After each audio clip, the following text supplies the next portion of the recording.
And good morning. It is 20 minutes after 8 o'clock, and joining us in studio this morning, by day or by night, I'm not sure which the title thing is, representing the people of Ward 2. But today, giving us all the updates on what's going on here, City Councilor Jason Perry. Yes, with us this sir. morning. Yes, sir. The mayor couldn't join us this morning, so I spoke with him yesterday. And being Mayor Pro Tem, I'm jumping in just to give some information concerning all that we've got going on. It's been a crazy ride these last several months. It's been very busy, and now tonight is a city council meeting, and this is actually the final city council for the current administration. Correct. The new elected officials will take over here in April. Now, it used to not be that way. When I was first elected, 2010 or so, you immediately took over. I mean, as soon as you were, within a week. They canvassed it, and then the next time. As soon as the canvassing was over, you went straight up, you took your oath of office, and boom, you were sitting behind a city council dais having a meeting. Sure. And so, but the state and Secretary of State's rules and everything now require that there's that. Well, a lot of people call a lame duck session, but it's not a lame duck session. We got business to do for the people of Roswell. Absolutely. We need to continue moving forward. Yeah, and like you see, like I was looking at the agenda tonight, and like a lot of it's not sexy or exciting, but very much needed. It's a lot of minutia of approving this so water can happen here, or adjust this ordinance so this can happen here. It's a lot of that tonight. You will not need NyQuil to make it through tonight's session. You will be able to sleep just fine. Nothing, no great fireworks or excitement. Sure. But it's things that make a significant difference in the way we live our life here in Roswell. You'll notice it very much if these meetings didn't happen and the things. Absolutely. But like you said, like they do it a little different now as far as the changes. So tonight will be the final city council for those that are going to be up for the next year.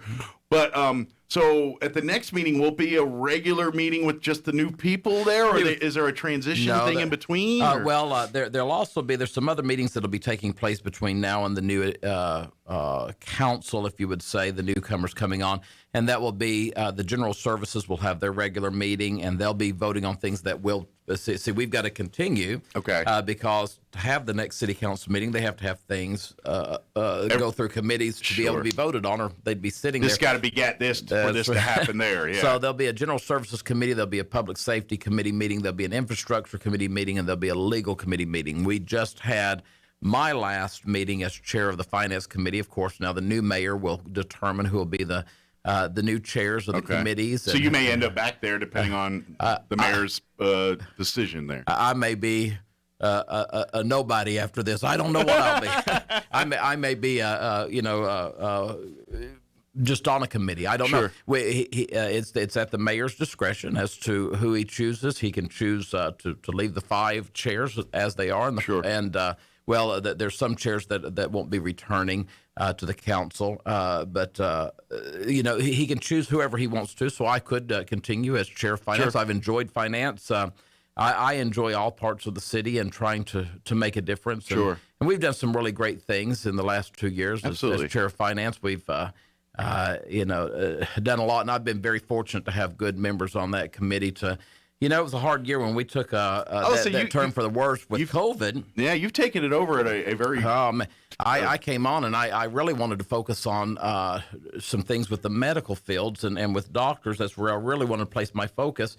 And immediately, boom, we're hit with COVID, and we're looking at a nationwide, a worldwide pandemic, and not knowing where things are going to go. And as chair of finance, I took a lot of hard hits when we made the decision to cut 23% out of. That's a major cut. But I was very fortunate to have people on the committee that stood behind us, and then the council as a whole. I don't take that credit. We had a great council. Mayor Kintai took so much time into looking into the things with COVID to ensure that we were going to be exactly where we needed to be. And it was successful. We were able to keep everything ready. We didn't have to fire one person. We did offer early retirements and stuff, but we didn't have to fire one person from a permanent position. Yeah, the job was done so good and done well as far as preparing for the worst. Fortunately, in the financial side of things, it didn't turn out as bad as we thought. We did so very well. We were expecting major hits to gross receipts, and that didn't come in as bad as we thought. Interestingly enough, major hits were taken across New Mexico, significant hits in cities. Yeah. But we were very fortunate. You know, for years we've wondered, well, how much GRT do we receive from people in Tatum, from people in Vaughn? How much GRT do we get from people in Artesia, from these other areas that don't have a Sam's, that don't have a Home Depot, or don't have even the, you know, I know a lot of people in Artesia who drive up just for the mom and pop stores. They just enjoy, just as I know people in Roswell who drive to Artesia to go to some of their little mom and pop stores. I hate to say it, but Artesia gets kind of ghost town on the weekends because they're all here or in Carlsbad shopping and eating and doing everything. It's funny. You know that I pastor a church. We have a church in Artesia, and so we're there on the weekends. And I will tell you, they roll up the sidewalks. They do. They all come here. Everybody comes here, and but you know, we enjoy it. We do love being able to serve two communities. It's we're blessed to be able to do that. But anyway, you know, so during COVID, it was a horrific time financially. It was a good time to take a look at our finances and cut the pork, cut the waste. What was interesting is when you're cutting 23%, you think, man, that's going to be a really hard hit. And there were some really hard hits, but you know, there was a lot of it that was. You didn't miss so much. Didn't miss so much. And as a fiscal conservative, that's where I want to be. Absolutely. And that's how a government should run, in my opinion. Yeah, every dime should be very much, you know, if it's taxpayer money, that's right. You know, it should be accounted for. As a fiscal conservative, I don't mind paying what it costs for services. Mm-hmm. I don't want to pay 25% more than the cost of the services. Absolutely. And so we were able to bring and fine-tune that stuff back in place. And I know that, you know, so many people were campaigning, some won, some lost, but on, you know, the fees that you know, well, we have fees at the museum, we have fees at the zoo, and we have fees at this and that, you know, to get rid of these fees. And, but, you know, as a fiscal conservative, I believe in paying what the services are rendered to me. Well, I'm okay with that. Yeah. And real quick, just before, because I do want to talk the meeting here, but I kind of want to talk about that a little bit since we're in that ballpark. When we talk about the city fees for, you know, the different city amenities that we're talking about and the increase in those. And it really, that was kind of a cocktail of a bad time where even throw COVID out of the mix and all of that, we were at a time where the city was way undercharging for these services and they were losing money hand over fist. Now, granted, we're not necessarily looking to make these profitable entities. City's not a business per se. They want the bucks to balance. They're not. I mean, sure, it's nice to make money on things, but that's not necessarily the goal. The city has a word that private sector doesn't like, and that's the word subsidize. Right. And it's a real word. And there's some areas that you know, and I tell people when it comes to transportation, the city is a nonpartisan, but you know, I was chairman of the Republican Party here. I'm a staunch conservative. When you're not city council, you're a conservative Republican. So. But you know, I don't believe in a lot of subsidizations. I believe people ought to work. Now I understand some people can't work, but I believe people ought to work. Sure. You ought to work. The Bible says you get for it. The Bible says you should eat by the sweat of your brow. You don't sweat, you don't eat. That's just what the Bible says. And so I recognize that when it comes to public transportation, we're not going to make our money back on public transportation, but at the same time, as a conservative, I believe that people ought to work. So, but if someone is not able to make the kind of money to have a car and insurance and gas and all these other things, but they can take that bus and go to work or take that bus and get to a hospital with their children and stuff. They're contributing to society. You're contributing to a portion of our society that also contributes back to us in one way or another. So I understand subsidizations, but when it comes to a zoo, if I want to take my children to the zoo, and my family are members of the zoo, we choose to do that and support that. But if we only want to go to the zoo 3 times a year, I want to pay whatever it costs for me and my children to enjoy the zoo. I don't mind doing that. Where I do mind as a citizen here, just having something free that I don't utilize. And instead of my GRT going towards roads, which everybody's barking about right now, which, by the way, the city council has spent twice as much than ever before. Have you noticed there's a lot of construction going on in various parts of the city on these roads tonight? And now everybody be griping that they can't get around town. But anyway, can't win for trying. but see, that's the kind of thing I'm talking about. Yeah. Do we charge at the zoo, or do we subsidize and take that money away from roads, take that money away from the police department? That's the balance. Take that's that money away. Why? It comes from the same pocket. Sure. It comes from the same pocket. So you have to make a determination as to what you're going to. So, I mean, I understand there's been some hits. Sure. And I'm just glad this election has passed us. And I really can work with anyone. I Sure. can. I've always said that, with each administration, I served under Sam LaGrone. I served under Dale Journey. I served under Mayor Kintai. And I will serve under Mayor Jennings. And I will... when we agree, we're going to agree well, and we're going to do that publicly. Sure. And when we disagree, we're not going to agree, and then we're going to vote, though. Sure. And after the vote's over, we're going to move on. And I've done that with every one of these mayors that I've worked with. But I think that's a good thing. And what I mean by that, we talk, and of course, Mayor Kintai, him and I have discussed this many times on this show.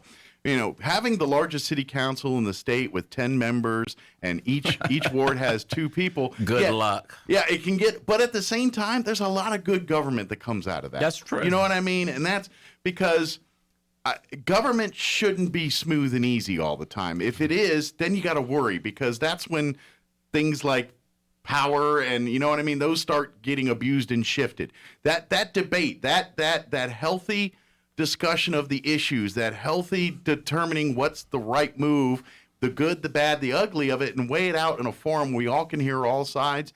That's good government. And that's how this country is based on. And I think that 10 city council, I think it really helps to foster that a little bit, and that's a good thing. So I'm not a guy that likes everyone on the same page Right. when it comes to government, because that's when, look at Santa Fe and look what we've been dealing with since the life of the state of New Mexico. Mm-hmm. That's what happens when everyone's on the same side. Well, it can get interesting for sure. Yeah, absolutely. But I just have to say, before we get into the agenda, it has been it has been a pleasure to serve under Mayor Kintai. We have not always agreed. I've often compared ourselves as 2 brothers that have to share the same room. Sure. When we agree well. When we don't, here's the thing that has been good about working with Mayor Kintai is that when we disagree, we battle. He's passionate. I'm telling you, that man is passionate. Sure. But I am too, and Absolutely. we battle. But as soon as that vote is over with, if my side wins, we move on. Mm-hmm. If his side wins, we move on to the next issue. We never did carry that chip. Sure. We didn't carry that hurt, that aggravation with each other. Why? Because we respected each other as colleagues, and I'm hoping to be able to have the same relationship with all the new councilors Sure. that are coming on, because Roswell needs that. Sure. Roswell doesn't need me disagreeing with that one or that one disagreeing, or me having an agenda or this one having an agenda. Roswell can't afford that. Yeah. Roswell's spoken. The votes have come in, and I'm confident that Mayor-elect Jennings loves this community, Mm-hmm. and I'm confident that he has a passion, that he has some thoughts that maybe we've not thought of before. And Sure. we've got to look at Roswell as a whole, and we need to look at what's going to be best to move forward with Roswell. And so there'll be time for training. Everybody has to learn the ropes. I didn't know if there's been an informal meeting of all the new city council yet or not. There will be. Okay. I am part of. I'll be part of that with the city manager and some other folks within the city. Will be bringing everyone together next week, the newly elected, and we'll be discussing and talking about the different departments and give them an on-the-ground, a boots-on-the-ground look at things. Sure. It's not fair to just throw them in, swear them in, and then say, there you go. Yeah, a government budget is nothing like your home budget. Everybody thinks it's a business. Everybody thinks because they manage their money well at home that you've got to learn what a PELT is, what LEDA funds are. You've got to understand what these enterprises are. You got to understand how the state allows us to spend our own money. Then you've got RFPs, and you've got all these other things you have to deal with. It can drive you crazy. And then everyone has been invited, and I've called all the newly elected, and I've congratulated them, and I've welcomed them to Santa Fe, the New Mexico Municipal League will be having a class for newly elected officials. I always go up. They do a great job of getting people, county commissioners. They do, all they'll those. Pretty much great. Tell you, okay, here's your guidelines as a council. Here's what you're looking at. But we don't want to wait for that. That's in April. Sure. We want to help the newly electeds transition now. So we'll be doing that next week with them, and you'll have some who've been around and done a little bit of this before, sure. like representative, judge, commissioner, yes, dog catcher, everything. Bobby Corn. I think Robert Corn has been in a meeting or two of these. He will probably be a little bit more bored than everyone else, and Mr. Jennings as well. But then again, also too, city government's different though. Yeah, but I think and it's great because actually what's going to happen is you're getting them acclimated now. So when they go to their, I guess, formal training, you could say, here in a month, they'll already have a and they'll actually be able to get a little deeper with it. So Absolutely. Instead of learning terms that's foreign to them or something that they're not familiar with, they'll already have at least an understanding of what it is when they get a little deeper into it. And then when they do take that oath of office, and then within 2 weeks they're sitting behind a dais having city council meetings, that's right, they're ready to go. Sure, and Roswell needs that. Roswell needs that. We owe it to Roswell to give this a try. And well, we have an election. The people have spoken, and now it's time for everyone to do our jobs and do it. And it'll be hard. We had some good counselors. You have Councilor Stubbs, who, wow, she.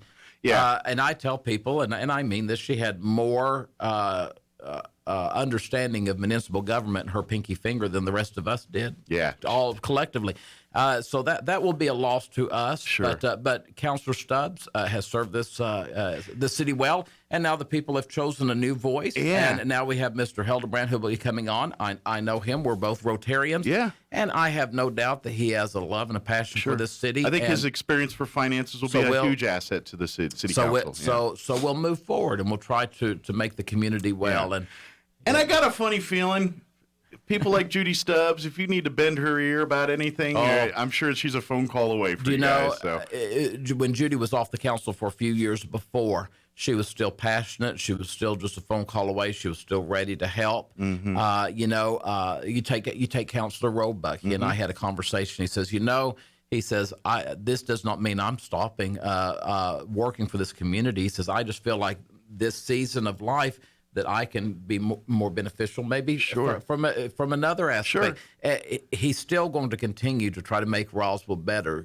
Councilor Kennard, you will not find anyone else that's more passionate about ensuring the conservative. Those people aren't going away. They're not going away. We've been blessed to have these people on our council. We have been very blessed. We had Daniel Lopez. Which I've not gotten to know really well, but I'm going to tell you the little bit of time I knew him, that man, just because he's not going to be on the council does not mean that he's not going to be serving Roswell. Yeah. He is a busy man and loves this community.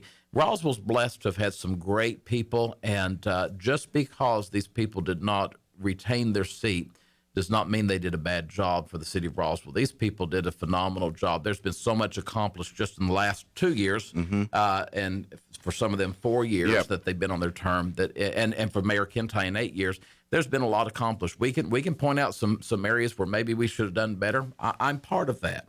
But we like to concentrate on that. But there have been some phenomenal things that have happened, and it's been an honor to serve with every one of them. It really Absolutely, that the leadership that those individuals have provided us the last 3 years through what could be argued as some of the toughest times in modern history for us. That's right. I mean, certainly probably since World War II, they've probably been dealing with some of the things we're dealing with in this day and age. So. Yes, absolutely right. Was everything done perfect? No, it never would, and it never will be. That's right. It never will be. Yeah, but you know what? They busted their tails to do what's best for us and our community. Tireless nights, making decisions that aren't always popular but are necessary, and we thank them for that. So. And I just encourage the people that are out there, when you see these counselors that are going out, when you see Mayor Kintai, you may not agree with everything that Mayor Kintai has said or done. I didn't either. He didn't agree with everything I said or did. We're never going to be that way. But would you do Roswell a favor? When you see Mayor Kintai, when you see Councilor Stubbs, Councilor Roebuck, Councilor Kennard, Councilor Lopez, tell them thank you. Thank you for investing in Roswell. Roswell's a better place because folks have stood up. And I got a feeling you're going to see those individuals' names on various committees that serve the city council and serve the Councilor city well. Henderson right now is on planning and zoning. Councilor Steve Henderson served us well for a great number of years. Yeah. And, that often happens, and I know you want to get on this, but let me just think. Roswell lost two of our own just here lately.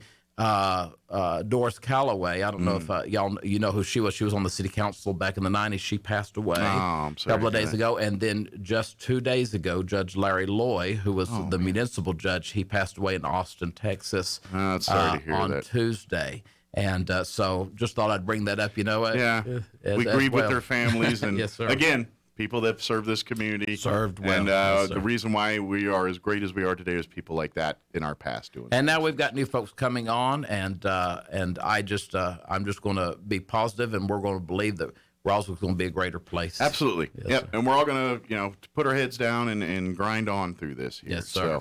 So I mean, we got about 15 minutes here left. We don't need all the minutiae, the boring stuff, but some of the highlights that might draw some interest for that's on the agenda here tonight. I know a lot of it's some road stuff, some more water stuff, a couple other things I saw, some ordinances about. So changing. a lot of things are roads, and more roads. Striping, we've got to get on. We're getting ahead. We're about to do from McGaffey to College on Main Street. Now that is a state road, but there was a state match of 95% to have that road done, and we'll get that taken care of. We'll take that every time. It's going to be a Nova chip, so there'll be a 1 inch taken from that and 1 inch replaced, and then all that striping will be redone. So we'll get that Main Street finalized. There's some other areas all over town. I was talking to our city engineer, Louis Nahar, yesterday, and I said he was walking through City Hall, and I said, "Don't you have a road to pave?" And he started laughing. He says, "Haven't you been out in Roswell?" I said, "No, I can't get around Roswell. No I paved can't roads. figure out. I can't figure out because y'all got everything closed, But we're keeping our promise to the people. The last election 2 years ago, we heard from the people. They wanted the roads fixed, and over 12, right at $13 million of GRT. And there again, let me say that we couldn't do that. Listen, we could not do 13 million or 12 million in roads this year if we were completely 100% subsidizing the zoo, 100% subsidizing the museum, Exactly. 100% subsidizing all of these other activities. I understand, but that's we can't do both all the time. Well, there's We're able to do priorities, that. Yes, sir. and the zoo is a valuable asset. It's Absolutely. a wonderful thing in this community, and we need it. It's a very important thing. However, when it comes to roads, water, and emergency services, those are all much bigger priorities than the museum, the zoo, or the recreation center. Those are quality of life. Yeah. I don't consider flushing my toilet a quality of life. I consider it I lived in Mexico. and you appreciate things like running water and air conditioning and electricity. Well, and there were times we were in villages, the Tarahumara villages and stuff that didn't have running water. And so but I grew up in the South. I remember one time I took my wife up to Virginia to see my grandparents, and he pastored way out in the woods, Eggleston, Virginia, and Giles County, and two of his churches had outhouses. And my wife had never used an outhouse in her life, and I thought we were going to be divorced. I waited till she got in there, and she was scared to death, the spiders, and it was dark. Gave her just enough time to get in there, and I threw a big old rock on top of the tin roof. Well, that was on you. But so I don't consider flushing a toilet a quality of life. Sure. That's sort of for us who don't live in third world, that's a necessity. But that's why we're able to do that. I remember being on the council when we had to raise the water rates by over 20% because it had not been raised in 20 years, and we were subsidizing flushing toilets. Sure. that's why our road, that's why our pipelines have been in the shape they were, because we didn't have the finances. Well, we made the hard decision. Sure. There again, as a fiscal conservative, I don't mind paying what it takes to maintain and get that water to me. Sure. Don't want to pay 25% more, but I want to pay to get it done. Sure. But so there's a lot of those items on here tonight. There's water, the water line out at the air center that we've been working on is finally, we've got all that taken care of and ready to go. We've got other water lines, other water projects. We have another huge one that people there again, they're not going to think anything about it, but the wastewater treatment plant. Yep. I went and toured that thing, and it was unbelievable. But we're going to be putting some equipment out there that the dry beds, when you after you take waste from your commode and it goes through the system, it goes into a sludge. Okay. Well, you have to take that sludge and get all the water you can out of it. Then you put it in dry beds and let it evaporate. Okay. That takes a long time. So basically it sits in these beds and dries out. Yes. Now we've got these screws that are going to be coming in, these very, very powerful things that push it through and literally ring it? Sort of ring it. That's the best way I know how to say it. Like a sponge squeezing it kind of. Takes as much of that water out, and now the process of drying that out to where now it's fertilizer, if you would say, is significantly, the time change is greater. So that's going to help the people of Roswell, because when those tanks get full, you start getting nervous. What am I gonna, That's a lot of poop.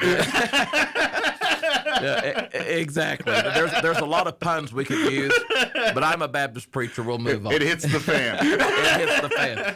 And but we've got those projects tonight. But another one that's going to be very interesting that maybe not everyone won't see immediately, but it's going to change Roswell, is we do have a public hearing, and that is going to be handling for the zoning ordinances, which goes along for the MRA. What the MRA is, the Metropolitan Redistricting Area, which is the railroad area, the railroad district.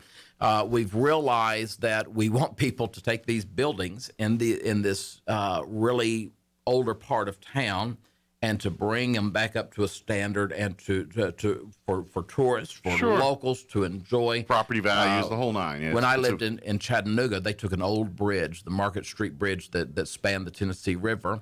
And it was dilapidated, but it was still beautiful. And they invested in getting it fixed, and then that connected as a walking bridge, and it was no longer dry. So now it's one of the longest spanned walking bridges. And I think it is the longest bridge across the Tennessee River walking wise.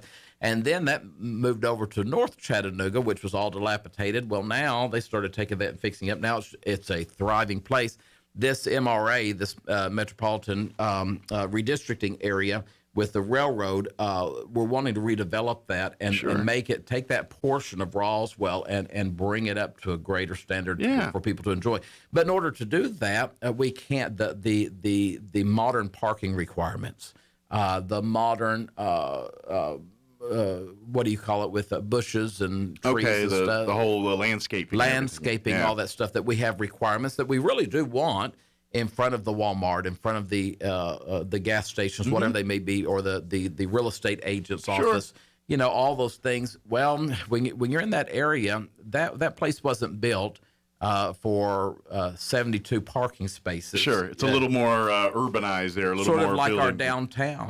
To get into your building, I park parallel against the street here. So we're moving those kind of downtown Main Street parking requirements into the MRA as well. Okay. That as people are looking at these businesses, these buildings and stuff, will say, you know what, I can make a business work with these criteria. Sure. And so that's going to, and there again, a boring subject to deal with, but it's going to make a significant difference in what you see happen. And I would also think that's going to trickle over to the rest of Main Street as well, where they end up going there, parking as a hub, maybe have a drink or two or whatever, and then start walking down Main Street and hitting shops and seeing other venues and activities that are happening out here. So that's a good thing. So we've got those items tonight, and really everything else. A lot of the things are going to be. Just like you said, taking care of house cleaning. We've got a 14-inch water line to deal with, and some other areas. Just a lot of fun things. There is one addendum that has been placed on the council that may get a little bit of eyebrow turning. We'll see what happens, but the old slide from from Peppermint Park. The rocket slide? The rocket slide. Yeah. For a number of years, there's been some folks that have wanted to see that turned into a piece of art. And that's come to fruition. They've got a model for everyone to look at. And the council this evening will be determining whether or not we put money towards getting that put together. There's a lot of sentimental value with that does, slide. And I'm really sort of caught betwixt the two, if you would, with it, because I recognize that it has some sentimental value to everyone. We can't save everything. Sure. But at the end of the day, it is just a slide. It is. But, I understand that. And is it something that really goes with the motif or whatever you would say, Ross? Well, sure it is. Nobody can deny that. I think it's a locals iconic piece. I think that's what it is, and it's almost a badge of honor for some, because most people say, I remember as a kid sliding that thing and burning my legs and everything else. It's almost a badge of honor for Roswell, I think. How did we survive as kids? How did we? We had that thing that went round. Oh, the merry-go-round deal, yeah. And it wasn't on grass; it was on asphalt, rocks or whatever. Yeah, that's what it's going to look like if it's done. So it really is going to. That's pretty snazzy. Yeah, it's pretty yeah. neat. But the council has to make some decisions tonight as to whether to spend that money and where to put it, those kind of things. So that may be something that may be the most exciting thing to talk. I don't know. Everything else is. And obviously the debate's going to be there, because I think at the end of the day, everyone likes the idea of having it, but is that money well spent right now for that? And that's going to be the debate. So that'll be a determination tonight. But and then tonight will be a time that for us to thank Mayor Kintai and to thank Councilor Kennard and Councilor Roebuck, Councilor Stubbs, and Councilor Lopez for being willing to serve us. And I just had an image like at the end of the meeting, they're going to look and just like, your job now, suckers, we're out. Just kidding. But we've got new faces that are coming in with new ideas, and I think that we owe it to the citizens of Roswell to give that a good try, and let's just see what we can do. We all live in the same patch of dirt here. We all want the best for it. Let's all work together to make that happen instead of working against each other. Absolutely, that's the key here. Don't forget, city council meetings are open to the public and are encouraged for you to come out and visit. Now that we're stepping away from COVID, you can go back and be in person for the meetings again. That's 6 p.m. at the Roswell Convention Civic Center. They have the special chambers there. Be there a few minutes before if you would like to speak during the meeting. Sign up before, or if you would like. And you don't feel comfortable, or you got kids and dinner and 100 other things going on this time, online. You can watch it online. Go to roswell-nm.gov, and usually it's like one of the first things when you'll little find scroll it. at the top. It's not hard at all. I'm not computer savvy, and I can find it. And Jason's nailing through it. And then, by the way, if you would like to speak, there's also another link there through GoToMeeting, and you submit through there, and then at the appropriate time, Mayor Kintai will give you the floor to speak. But I highly recommend if you're one of those folks and you're talking about city and this, and you're like, I want to see, participate in the meetings. This is where the action happens. Is Thursday nights here, the second Thursday every month, and so come be in the audience, come listen, come see how the sausage is made, and then I think you're gonna have a clear understanding at how hard and how great the work is that our city councils, whether you agree with them or disagree with them. You could appreciate the levity of that job when you see it in action. So absolutely. And tomorrow when we talk, I'll bring up some of the. I've held back some other great things that we'll see coming now that we've got now that the governor has finalized some finances and some money. We'll talk a little bit about what Roswell can see as well coming here in the. So some good things to talk about, great things to talk about. Nice change of pace for a thing. I like it. So, Jason, as always, I appreciate your visit with us here today. We'll look for you tomorrow. Now, I got to ask real quick. Mayor had his mayor burritos from McDonald's. Fridays are McDonald's Friday, so we get him like the little sunrise burrito. That was his jam. Do you have like for tomorrow? Do you have a go-to McDonald's breakfast item? I don't know that I have a go-to. I'm sort of a sausage McMuffin kind of guy, Okay. but I think you can look at me and know that I like food. So you know. you're not picky. If you need to go a little adventurous or whatever, you're I okay. can get a little adventurous All really right, quick. very Yes, good. sir. But your jam is usually a sausage There you McMuffin with go. egg. Okay, hear that, Tanner? So either way, we got you covered. But thank you, sir. Appreciate all it, right. and thank you for your services. All always. right, thank you. And we'll so see you in the morning. All right, see you then. All right, don't cause too much trouble between now. Oh, of course. I make no promises. All right, it is 8:50.